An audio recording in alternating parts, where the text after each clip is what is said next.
pense qu'une démocratie marche bien, non pas quand elle est parfaite, mais si, quand les gens veulent des droits égaux pour tous, ils les obtiennent. Dans ce podcast, on pose une question simple. Râler ou décider ? Nous, on a choisi. Décider. À chaque épisode, nos invités vous feront découvrir l'outil démocratique qui change tout. Le référendum d'initiative citoyenne constituant, le RIC. Alors, rendez-vous sur le podcast Râler ou décider ? Bienvenue sur le podcast Râler ou décider avec Jean-Philippe et Gaël. Nous sommes le 19 février 2026 et nous n'avons toujours pas le RIC constituant en France. Retour vers le futur. On imagine notre futur en revenant sur l'actualité. Aujourd'hui, dans Retour vers le futur, nous vous racontons l'histoire de la proposition de loi constitutionnelle numéro 2081. Marie Pochon, députée écologiste dans la Drôme, a travaillé notamment avec Loïc Blondiot, dans un premier temps, spécialiste d'une démocratie plutôt participative, puis avec Clara Heger et Raoul Maniberton, spécialistes de la démocratie directe et des démocraties dans le monde. Donc elle travaille avec ces experts pour faire une proposition de loi instaurant le RIC constituant. Le RIC décrit dans cette proposition de loi donne aux citoyens l'initiative des référendums, la possibilité que ces initiatives touchent à la Constitution sans intervention des élus. Et ces mêmes droits seraient ouverts au niveau local. Elle ajoute une assemblée délibérative tirée au sort qui propose un avis après travail avec des experts permettant d'éclairer la vie des citoyens. Selon la définition de la démocratie donnée par Clara Heger dans notre épisode 1, la quantité de droits ouverts aux citoyens français s'élargirait. Il reste pourtant des failles et des points de vigilance qui pourraient nuire à la possibilité pour les citoyens d'utiliser ces nouveaux droits ouverts. En effet, la PLC instaure un quorum de 35%. Cela signifie que la modification ou proposition de loi faite par les citoyens exige que 35% des électeurs valident la modification. Cela représente 17,5 millions de personnes à mobiliser. Cela risque de décourager les initiatives. Ensuite, il faut que cette pétition soit en bonne place dans la niche parlementaire des écologistes du 12 février. Sinon, cette PLC ne sortira pas du tiroir de la députée. Mais il y a quand même du positif. Aucune proposition de RIC n'avait été faite depuis des années. Et là, en 4 ans, il y a eu 3 propositions faites par différents partis. Alors continuons à dire à nos députés, comme a repris Marie Pochon dans sa médiatisation, nous voulons décider, pas participer.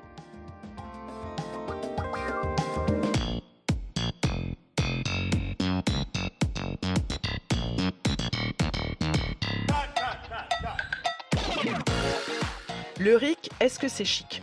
Aujourd'hui, c'est Francis Joly qui nous dit ce qu'il en pense. Mais avant de lui donner la parole, on écoute Laurent Wauquiez, président du groupe Droite républicaine à l'Assemblée nationale, qui s'exprime ici en tant que président du Conseil régional d'Auvergne-Rhône-Alpes, qui défend la candidature de la région Auvergne-Rhône-Alpes pour les JO d'hiver. Et en essayant de porter les choses dans le lien à notre territoire, avec un soutien massif, je tiens à le rappeler, de tous les élus de la montagne, de tous ceux qui sont les acteurs de la montagne, à l'image de nos moniteurs de ski qui font quand même la fierté du modèle alpin et du modèle de la montagne sur notre territoire, avec le soutien de toutes les associations sportives sur lesquelles vous passez allègrement et qui sont aussi une des fiertés dans notre organisation, et donc avec une vraie implication de l'ensemble de notre territoire de montagne au soutien de cette candidature. Alors bonjour Francis, est-ce que tu peux te présenter en quelques mots pour nos auditeurs s'il te plaît ? Alors Francis Joly, je suis canet, donc j'appartiens à un parti politique Europe Écologie Les Verts qui m'a donné mandat pour le représenter en tant que conseiller municipal, conseiller communautaire et conseiller départemental. Il faut préciser que Francis est à ce jour un des rares élus qui nous a non seulement répondu, mais qui en plus a accepté notre invitation, donc merci encore Francis d'être présent. Qu'est-ce que tu penses de l'extrait d'une intervention de Laurent Wauquiez qu'on vient d'entendre ? Je pense que Laurent Wauquiez va très vite en besogne, puisqu'en fait il dit qu'il a le soutien des élus de la montagne, des professionnels de la montagne, des associations sportives, et qu'avec ça il a une vraie implication de l'ensemble des citoyens qui constituent la région Auvergne-Rhône-Alpes. Donc c'est peut-être un petit peu court, et il a peut-être un côté avec lui, en sachant que les JO, Il y a quand même un gros budget d'argent public qui va être mis sur la table. On a beaucoup ce qu'on appelle des éléphants blancs, des institutions sportives, des installations sportives qui vont rester sans utilisation après coup. Et peut-être qu'il faudra aller un tout petit peu plus en avant pour avoir le soutien déjà de tous les citoyens Rhône-Alpes, en sachant qu'il n'y a pas qu'eux qui vont payer, c'est tous les citoyens français qui vont payer. Donc peut-être qu'on pourrait ouvrir un débat avec tous les citoyens français, savoir est-ce qu'on veut accueillir ou pas les JO en 2030. Est-ce qu'on veut dépenser de l'argent public pour des sportifs, pour de l'image, pour des belles actions, hein, mais au détriment de quoi? On va parler du RIC et du Parti écologiste. Comment est-ce que tu vois le lien entre ce que défend le groupe écologiste et social et le fait de donner plus de pouvoir aux citoyens? Le parti, alors pour faire une petite parenthèse, mais je vais répondre à la question, le parti écolo est un parti qui est très, très démocratique. On vote tout le temps. On vote même pour savoir comment on va voter. Donc c'est vraiment dans l'ADN du parti de voter. Et c'est un parti qui s'appuie sur deux jambes. La jambe, c'est les groupes locaux et le Conseil fédéral. Le Conseil fédéral, c'est notre organisme de décision. Et toutes les décisions qui sont votées par le Conseil fédéral, de toute façon, s'appliquent au bureau politique. Et Marine Tondelier, qui est aujourd'hui notre secrétaire national, n'a pas d'autre choix que d'appliquer ce qui est voté par le Conseil fédéral. Et donc, on a dans nos statuts trois gros éléments que j'ai notés, moi, qui sont l'article 1310, pour être, pour être un petit peu administratif, dans lequel, en fait, on a une procédure référendaire, pardon, dans lequel on nous dit que s'il y a 1/10 des militants, des membres qui veulent faire passer un texte de loi qui va gérer la vie démocratique du parti et qui représente 1/3 des régions, le Conseil fédéral est obligé de lancer le référendum. Et ce référendum ne se passera pas, il passera par le Conseil fédéral, mais c'est une chambre d'enregistrement qui sera obligée d'acter ce qui a été voté, oui ou non, par tous les membres du parti. Après, on a également d'autres exemples, le fameux Conseil fédéral, qui peut aussi, à sa demande, lancer un référendum. Et on a aussi ce qu'on appelle les CPR, le Conseil politique régionaux. Il y a 27 régions chez ELV, et si 8 régions décident de faire passer un texte qui doit passer au vote du Conseil fédéral, on est obligé de le faire. Donc D'accord. on a quand même des procédures internes qui sont à notre disposition. Alors tu parlais, c'est pour bien comprendre, tu parlais des règles de fonctionnement du parti, mais est-ce que ça consiste aussi à décider par référendum, j'entends éventuellement, des lignes directrices du parti? Alors, la ligne directrice du parti, non, c'est... alors, les lignes du parti, c'est on marche en courant, et c'est chaque courant par exemple, le courant qui incarne Marine Tondelier s'appelle la suite, et il y a des votes, donc tous les militants votent, et c'est le courant alors, donc, on a un nombre de votes, le nombre de votes est directement, sachant que les abstentions comptent pour des contre. Donc on D'accord. va voter pour ou contre, les abstentions sont prises en compte et ça compte comme un vote contre. C'est-à-dire dans le cas des référendums. Et pour revenir au courant, donc quand si le courant de Marine Tondelier a 60% des voix, ben, il aura 60% des élus. Il n'y a pas de prime majoritaire. Comme on peut retrouver, après si on parle un jour du conseil municipal, il y a une prime majoritaire à celui qui gagne, qui casse un petit peu la vie démocratique après de la ville. Donc là, on a bien compris l'utilité, le fonctionnement du parti, qui est donc très démocratique.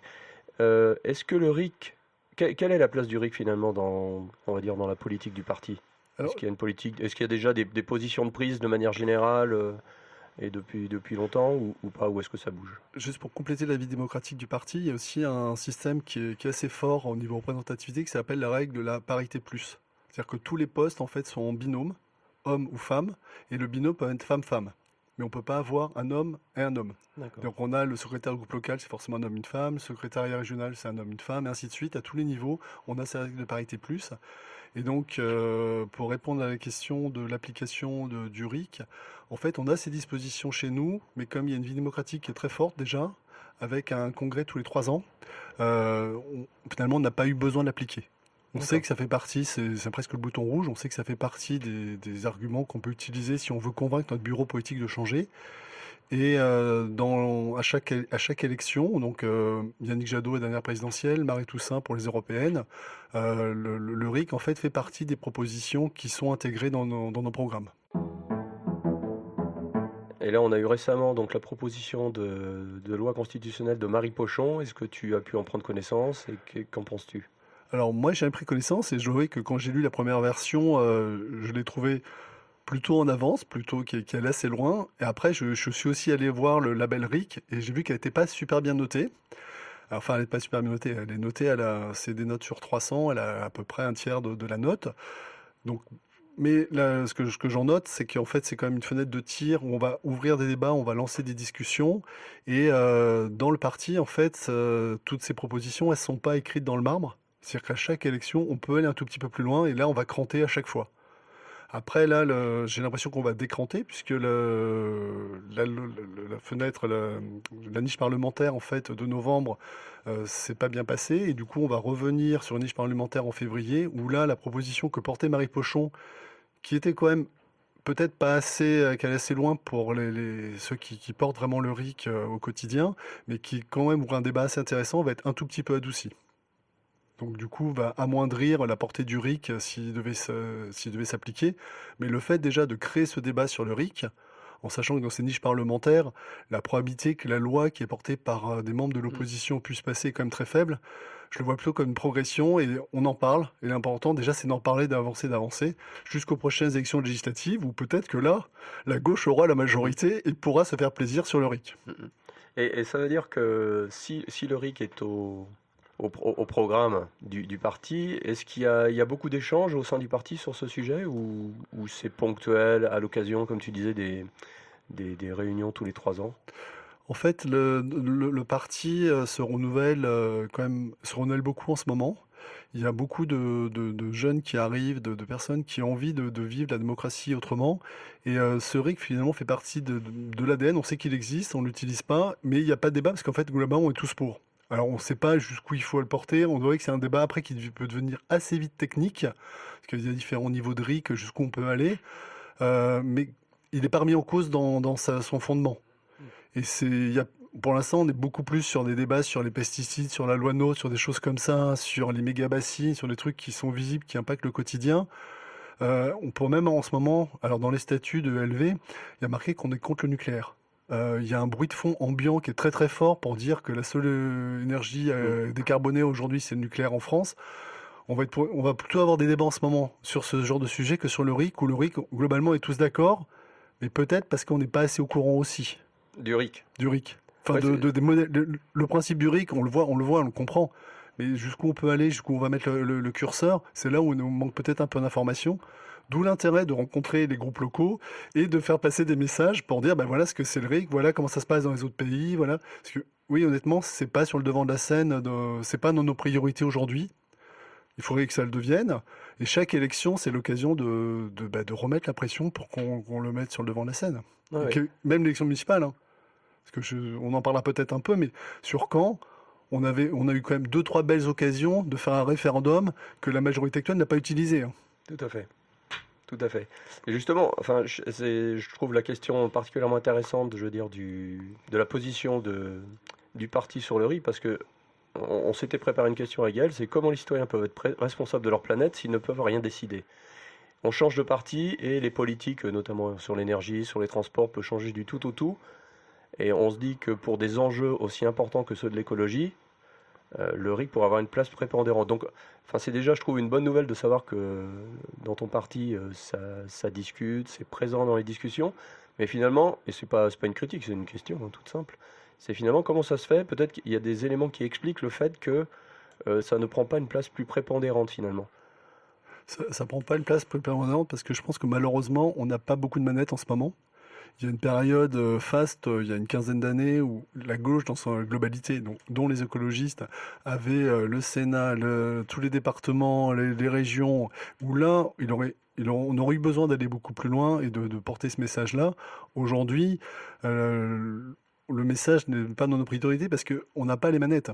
Le jour où on aura les manettes, et après peut-être qu'on fera un zoom sur l'élection municipale, hein, mais le jour où on aura les manettes, là la question même en local, de comment on associe les citoyens, parce que aujourd'hui, il y a quand même une défiance vis-à-vis des politiques.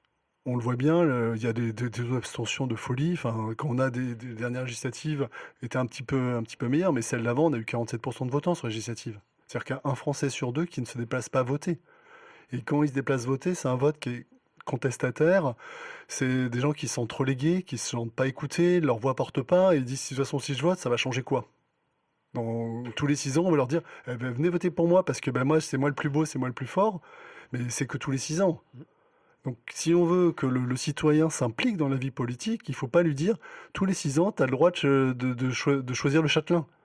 Il faut que tout le monde puisse participer et qu'on avance. Donc le RIC est un des outils de la boîte à outils démocratique. Il faut l'utiliser, il faut l'officialiser. Et pour répondre, pour moi, l'élément clé, ça va être l'information. Aujourd'hui, j'ai parlé du nucléaire, mais c'était volontaire parce qu'il y a un Areva, enfin Urano maintenant, fait de la pub pour le nucléaire. Est-ce qu'aujourd'hui, tu as le choix de prendre un baril de déchets nucléaires Urano contre un baril de déchets nucléaires d'une autre marque? Non. Pourquoi ils font cette pub-là? C'est pour financer les journaux et écraser sous la pub, sous les publi-reportages sur ça, le fait que on n'a pas le choix. La seule énergie qui va sauver la France, c'est le nucléaire. Si on veut faire un RIC éclairé, il faudra arriver à rééquilibrer en fait les messages. Donc tout l'enjeu du RIC, ça va être ce partage de l'information. Comment on équilibre l'information des pour et des contre? Il ne s'agit pas de dire que ceux qui sont pour le nucléaire, ce sont des ânes qui ne réfléchissent pas à l'avenir. Il s'agit de dire que tout le monde doit pouvoir se décider en son âme et conscience. Et là, on revoit, alors c'est pas tout à fait le RIC, mais dans les conventions citoyennes, on a pris des citoyens tirés au sort.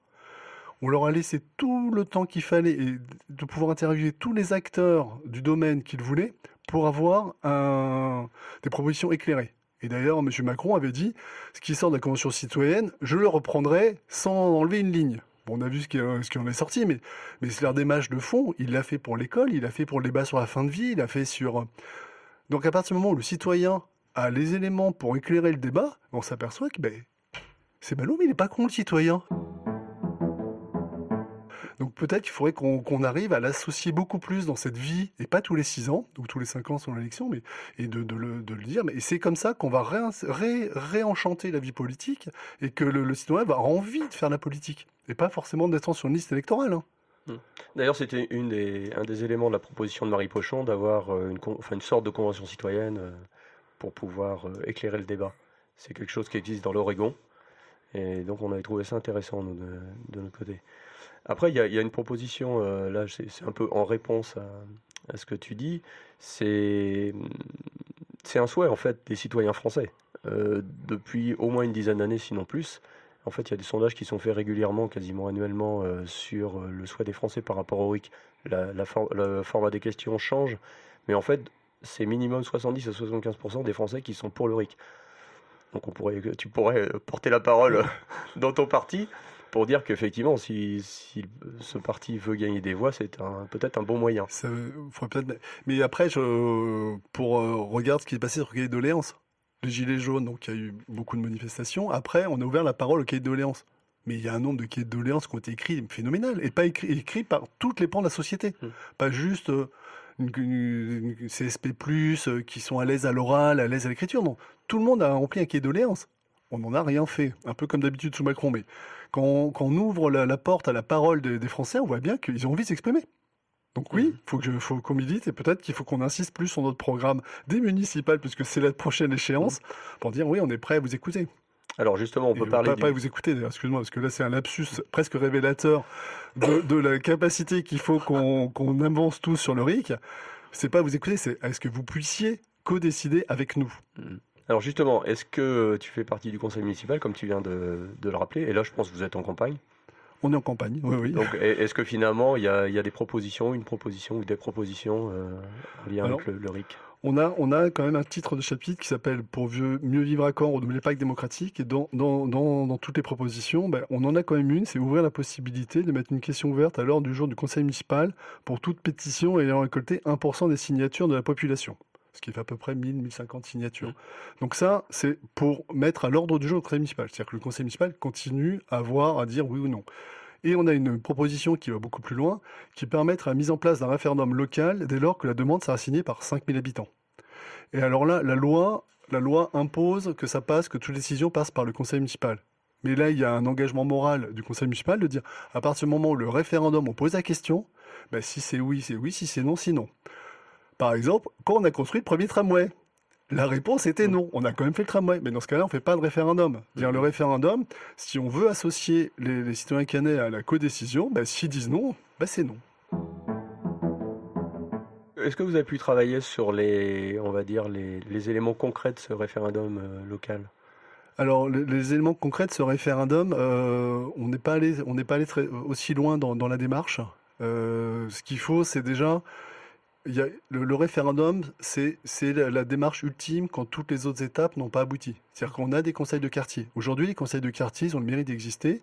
Ils ont un petit budget participatif. Mais en gros, soit déjà, la présidence, c'est un élu. Il faut que ces conseils de quartier soient coprésidés par un élu et par un citoyen. Alors déjà, les citoyens sont tirés au sort sur la liste électorale, ce qui est déjà pas mal, ce qui est déjà un atout, mais il faut qu'ils puissent s'informer de tout ce qu'ils veulent. Il faut qu'il y ait un vrai budget participatif. On peut imaginer qu'un quart, enfin c'est à définir, mais qu'il y ait un quart du budget global qui soit voté tous les ans, pas par le conseil municipal, mais par le conseil de quartier. En fait, votre référendum, là je te coupe, excuse-moi, ça serait juste par quartier, pas forcément au niveau de la ville? Parce que, en fait, il se trouve que j'ai été tiré au sort une fois à Caen. Et en fait, on a eu l'impression à plusieurs, dans les tirs au sort, j'entends, de gérer un peu, je caricature à peine, mais un petit peu quand même, les pots de fleurs. Ou la couleur du réverbère. Oui, voilà, c'est ça. Si on veut être un peu taquin, on dirait ça. Oui. Alors, moi j'ai un exemple, il y a un caillou dans la chaussure de la majorité qui est la place de la République. La place de la République, il y a eu 10 ans de chantier, 9 ans de palissade. Peut-être que si, dès le début, on avait dit, bon, ben, on voit bien qu'il y a quand même, il y a eu beaucoup de recours, il y a eu beaucoup de choses, on voit bien qu'il y a une opposition, faisons un référendum auprès de tous les citoyens canais pour savoir ce qu'ils veulent faire de cette place de la République. Alors, pour répondre à ta question, est-ce que c'est par quartier ou est-ce que c'est pour la ville? La place de la République, est-ce que c'est un outil du quartier qui doit être une place ou est-ce que c'est utilisé par tous les canais? Donc là, voilà, c'est à chaque fois, il faut se poser la question. Ma vision, c'est que la place de la République, elle est en plein centre-ville, c'est le moteur commercial de la ville, c'est le moteur des loisirs de la ville. Donc la question aurait dû être posée à tous les Canets. Mais il peut y avoir par exemple, sur la rive droite, la place du docteur Buot, qui est la place du marché, ça y est, elle est transformée en parking. Là, on a demandé l'avis de personne. Hein. Il y a le conseil de quartier qui a dit il manque des places de stationnement, et il y a 2 commerçants qui ont dit il manque des places de stationnement. Là, on aurait pu demander à toute l'échelle du quartier en disant est-ce que vous voulez que cette place du Docteur Beu soit un parking ou est-ce que vous voulez qu'on en fasse autre chose? Et c'est pas les 2 commerçants qui sont dans le boulevard Leroy et le conseil de quartier qui décident pour ça. Parce que là, il y a un impact fort quand même sur la vie du quartier. Est-ce que vous êtes en contact avec d'autres villes, enfin je pense dans l'agglomération, mais peut-être pas que. À Blainville, par exemple, il y a une liste qui s'est montée auprès de Mahama Kampaoré pour introduire le RIC local. Est-ce que vous avez des contacts, alors pas forcément avec lui, mais peut-être avec d'autres agglomérations? Alors au niveau de l'agglo de Camp-la-Mer, on a des contacts, la gauche et les écologistes sur Camp-la-Mer, on est en train de se réunir pour définir une gouvernance de l'agglo. Donc le RIC fera partie des gouvernances de l'agglo, en sachant qu'aujourd'hui c'est le conseil des maires qui décide et le conseil communautaire c'est une chambre d'enregistrement du bureau qui est un bureau. Donc on est à peu près 120 élus au conseil communautaire. Le bureau c'est la moitié. Donc un bureau c'est la moitié d'une assemblée, c'est plus un bureau. Hein. Donc c'est le conseil des maires, c'est lui qui fait la pluie et le beau temps. Donc là il va falloir réfléchir à la gouvernance. Et par exemple le projet Normandie Memory qui aussi fait couler beaucoup d'encre. Demandons aussi l'avis finalement des citoyens de Camp-la-Mer, des citoyens et des citoyennes d'ailleurs de Camp-la-Mer. Mais par contre, il faudra bien informer à chaque fois les tenants, les aboutissants, le pour et le contre. Hein. Mais on a des sujets comme ça qui sont des sujets clivants qu'on porte pendant des années, faisant voter les citoyens. Ils sont là pour ça. Puis ils sont pas plus cons que les élus, hein. Au contraire. Merci Francis pour cette belle conclusion. Oui, pardon. On arrive à la fin de cet entretien avec une dernière question que l'on pose à tous nos invités. Quand on aura le RIC constitué en France, tu en feras quoi, toi? Alors, quand on aura le RIC constituant, j'en ferai quoi, moi, en local ou au niveau national? National. Au niveau national, moi j'ai l'exemple de ce qui se passe avec la réforme des retraites, avec des choses comme ça, où on a quand même, il y a eu 2 millions de personnes dans la rue pour la réforme des retraites. Ça passe quand même. La loi du plomb, il y a plus de 2 millions de signatures, on s'en moque. Donc voilà, on en fait, il y a des sujets, les retraites, on fait quoi des retraites? On fait un référendum législatif, et du coup ce sera constitutionnel. On veut une retraite à 60, à 62, à 64, à 70. Mais éclairons le débat et faisons voter les citoyens sur des choses qui nous pourrissent la vie depuis 20 ans. Hein. Donc allons-y, et le citoyen, si on lui donne les moyens de décider, mais il va renchanter la vie démocratique, il attend que ça. Et les élus, plutôt que se manger la rate sur des débats qui durent et qui durent et qui durent, chacun étant persuadé d'avoir le bon droit, on est presque dans une guerre de religion, arrêtons ça, et on fait sur ces sujets vraiment qui marquent notre quotidien, faisons voter les citoyens et les citoyennes. Tout à fait. Merci beaucoup Francis d'avoir accepté notre invitation et d'avoir partagé tes réflexions sur la démocratie et le RIC constituant, entre autres, hein, et le RIC local. Merci de m'avoir invité, merci de porter ce débat, puisque vous avez raison, il n'est pas assez porté même en interne.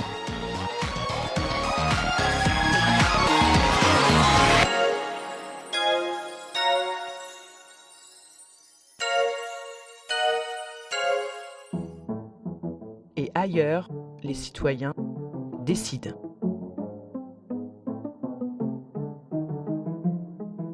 Les Suisses votent 3 à 4 fois par an au niveau fédéral, c'est-à-dire l'équivalent du niveau national pour la France. Ils votent sur des sujets très divers, sur des grandes orientations en matière de société, de justice, de fiscalité, d'éducation, etc. et d'écologie, ce dont nous allons parler aujourd'hui. Certaines de ces votations sont impulsées par le gouvernement ou le Parlement, mais une bonne part le sont à la suite d'initiatives populaires, ce qu'en France on appelle des référendums d'initiative citoyenne. Des citoyens déposent à la chancellerie fédérale leur initiative, c'est-à-dire un texte précis sur lequel les citoyens auront à voter. Il y a beaucoup à dire sur les initiatives populaires en Suisse, mais on peut résumer ça en disant que des citoyens qui veulent changer les choses sur un sujet précis se regroupent avec des associations et d'autres citoyens, voire avec des partis politiques. Ils écrivent un texte qui est soumis au vote de tous leurs concitoyens s'il recueille les signatures d'un peu moins de 2% des inscrits sur les listes électorales. Le vote a lieu environ 1 an et demi après le dépôt de l'initiative et une période de campagne et de débat.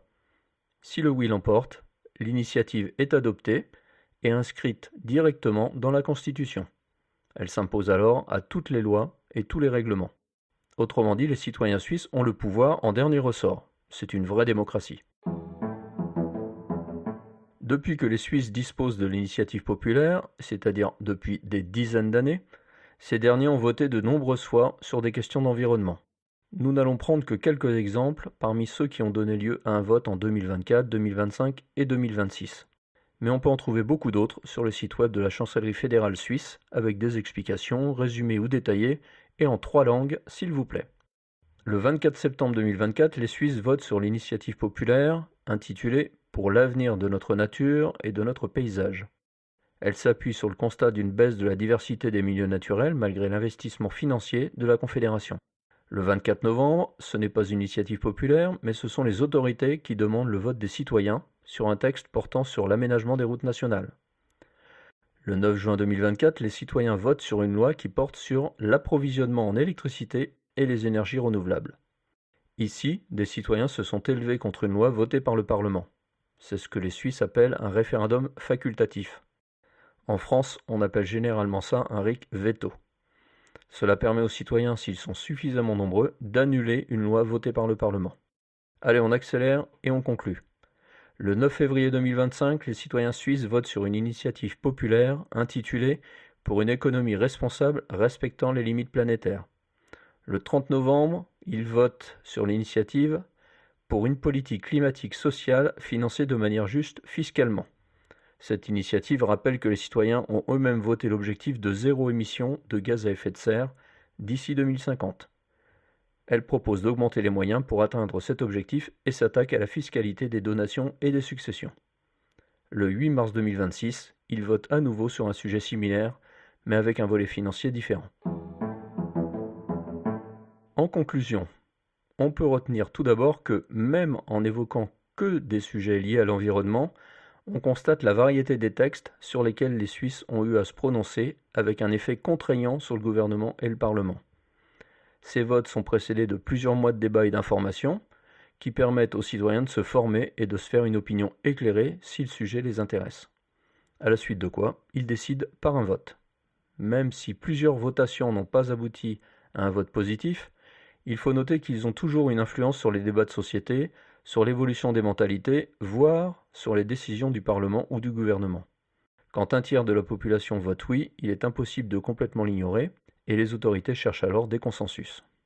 Enfin, rappelons qu'au lieu de manifester, et parfois de se faire taper dessus ou gazer, comme cela arrive trop souvent en France, les Suisses décident eux-mêmes des grandes orientations qui les concernent, et ils peuvent s'informer durant plusieurs mois avant de voter. Les Suisses nous ont piqué l'idée. À quand le référendum d'initiative citoyenne constituant en France ? Pour faire avancer ce projet, rejoignez-nous sur nos réseaux X, Insta, Facebook ou sur notre site rig14.ouvaton.org.